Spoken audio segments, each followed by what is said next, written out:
ప్రభుత్వానికి నిర్దిష్టమైన విధి విధానాలు ఉంటాయి. ఆ నిర్దిష్టమైన విధి విధానాలకు లోబడి మాత్రమే ప్రభుత్వం చర్యలు చేపడుతుంది.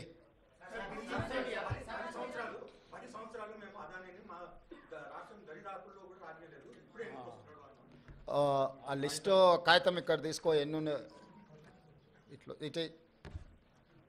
ఇప్పుడు నోరు తెరిస్తే అబద్ధాలు మాట్లాడడం, ఇది అదాని పక్కలు ఉన్నాయని ఎవరు ఈయన పేరు గుర్తుపడతావా? ఏం పేరు ఈయన పేరు? మరి ఈయన చంద్రశేఖరరావు. ఆయన వంగి వంగి నమస్కారం పెడుతున్నాయి. అప్పుడు ఆయన వంగినా ఇట్లా ఇంతగా వంగినా? అదేవిధంగా ఆయన ఇచ్చిన వర్కులు కొన్ని నేను లిస్టు చదివి చెప్పిస్తా. KCR invites Adani to set up a power plants in TS. Okay, Hans India పత్రిక ఓనర్ ఉండొచ్చు కదా.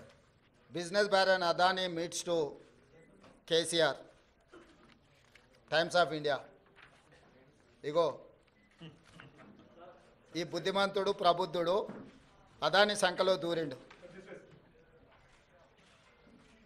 ఈ సిగ్గులేనోడు అదాని గురించి నా గురించి మాట్లాడతాడు. అట్లనే ఒక లిస్ట్ ఉంటుంది కదా, వేరే పేపర్ ఇంత ఉందా, 12-13 లిస్టు ఉంటుంది చూడు ఒకటి. నేను ఆ లిస్టు చదివి వినిపిస్తాను నీకు. ఎన్ని ఇచ్చిండ్రో వాళ్ళు, ఎన్ని నేషనల్ హైవేస్ ఇచ్చిర్రు, ఎన్ని డేటా సెంటర్లు ఇచ్చిండ్రు. ఒకవేళ సిద్ధంగా ఉన్నాడు ఆయన ఇచ్చిన అన్నిటి మీద విచారణకు, మళ్ళీ విచారణ ఏంగానే చూసిరా నా మీద కేసులు పెడుతురని ఒకలా ఏడుపులు ఏడుస్తుంటాడు. పెట్టూరి జైలు పోతానే ఆయన్నే అంటాడు. ఎప్పుడెప్పుడు జైలుకు పోదామా, జైల్లో పోయి ఉందామా అని. ఆయన ఏమనుకుంటున్నట్టు నిన్న పేపర్లో చూసిన జైలుకు పోయిన వాళ్ళు అందరూ అయినరానా? ఆ లెక్కన ముందుగాల వాళ్ళ చెల్లెలు పోయింది. మరి ఆల్రెడీ వాళ్ళ చెల్లెలు జైలుకు పోయి వచ్చింది. అట్లా కూడా ఈయనకు అవకాశం లేదు కదా. ఆ ఛాన్స్ ఒకవేళ తీసుకుంటే కేసీఆర్ ఫ్యామిలీలా ఆల్రెడీ వాళ్ళ చెల్లెలు జైలు పోయి వచ్చింది. ఆ ఛాన్స్ ఆల్రెడీ వాళ్ళ చెల్లెలు కొట్టేసింది. ఆ ఫ్యామిలీలో ఉన్న పోటీని తట్టుకోలేక. కాబట్టి ఇట్లాంటి చిల్లర ఆలోచనలు మానాలి. 10 ఏళ్ళు మంత్రి చేసినోడు, అమెరికాలో చదువుకొచ్చినోడు, కొంచెమన్నా జ్ఞానంతో, కొంచెమన్నా ఆలోచన, విజ్డమ్ వాడాలి కదా. ఆ విజ్డమ్ వాడకుండా అన్ని చిల్లర మాటలు మాట్లాడుకుంటా Adani Elbit Systems defence unit at Mamidipalli operational BRS టైంలో ఇచ్చిండ్రు. అదేవిధంగా missile cell manufacturing unit at Mamidipalli under construction BRS ఇచ్చింది. Microsoft data centre at Ellikatta BRS ఇచ్చింది. అదేవిధంగా 3 national highway projects, Khammam to Suryapet national highway, Mancherial to Repallewada national highway, Khammam to Kodad national highway BRS ఇచ్చింది. 750 kV transmission line project BRS ఇచ్చింది.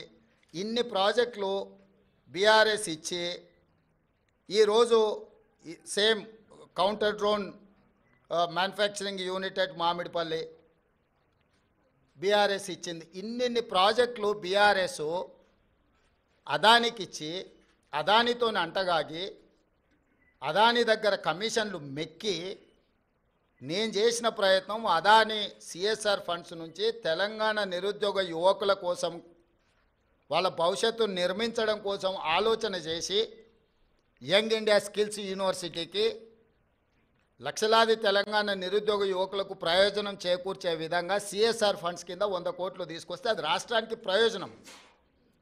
కేసీఆర్ లాగా అదానీ నుంచి అప్పనంగా నిధులు మా కుటుంబానికి కొట్టేయలే. ఇన్ని ప్రాజెక్టులు ఇచ్చిండు. ఈ ప్రాజెక్టులు అన్ని ఇచ్చినందుకు కేటీఆర్ను ప్రాసిక్యూట్ చేయాలనా?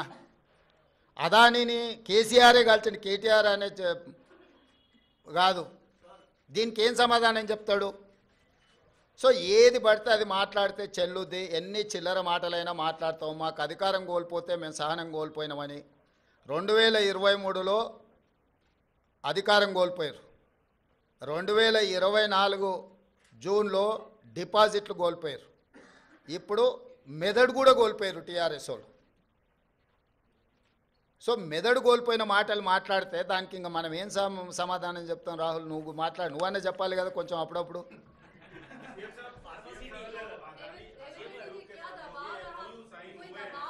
राहुल गांधी जी के स्टेटमेंट के बाद जो आया जो कुछ हुआ, या फिर अपोजिशन की तरफ से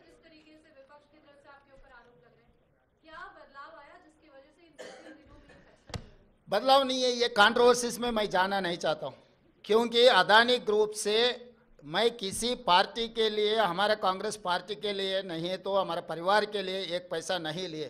जो तेलंगाना राज्य सरकार ने जो कदम उठाया निरुद्योग युवता के लिए, यंग इंडिया स्किल्स यूनिवर्सिटी, क्योंकि लाखों के युवता आज without any skill they are not getting any employment. So I wanted to teach my students skill. उसी के लिए CSR corporate social responsibility funds हम अदानी से 100 crore in principle we have taken a letter.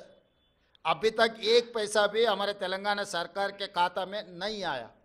तो इसीलिए ये कंट्रोवर्सी में बगल के राज्य में कुछ करप्शन, बगल के देश में कुछ करप्शन, ये सब करप्शन के बारे में जब चर्चा हो रहे थे तब तेलंगाना के चर्चा मुझे अच्छा नहीं लगा, क्योंकि हम नियत से सरकार चला रहे, नियत से चलाने के लिए हम लोग कोशिश कर रहा है। तो तेलंगाना राज्य के बारे में कोई भी कुछ गलत फहमी से कुछ गलत कहा तो हमारे लिए ठीक नहीं है, क्योंकि कुछ कम 3 लाख करोड़ रुपए बजट है तेलंगाना राज्य के। तो उसमें 100 करोड़ रुपए के लिए हम लोग इतना अलिगेशंस फेस करने का ज़रूरत नहीं है। मैं और मेरे कलीग कैबिनेट मिनिस्टर हम लोग ये सोचे कंट्रोवर्सी में हम जाना क्यों। तो कंट्रोवर्सी से दूर रहने के लिए हमारे राज्य सरकार ने ये निर्णय लिया हुआ है।